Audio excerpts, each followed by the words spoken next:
My name's Ed Stafford, and on the 9th of August this year I became the first man to walk the entire length of the Amazon River.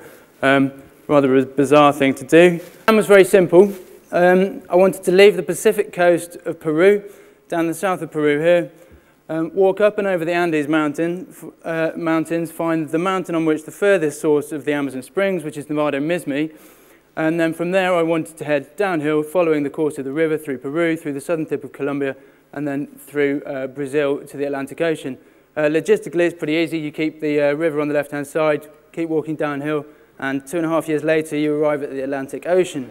I wanted it to take a year. I took 4,000 miles, which is the length of the river. I divided that by 365 days, and I came up with 11 miles a day, and I thought, yeah, I can walk 11 miles a day.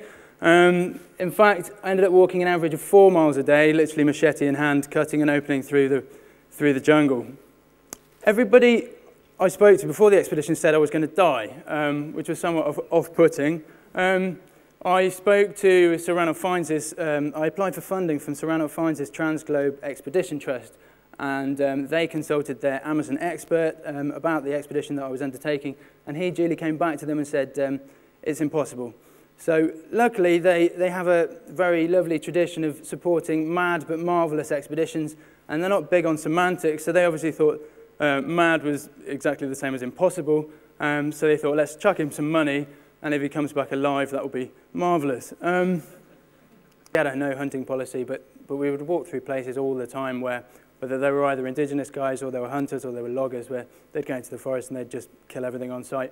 I mean, we deliberately didn't walk with weapons because we thought that was really quite aggressive to turn up in a community where we were scaring people anyway, turning up just with a white face, but with a weapon as well, that would have been horrendous.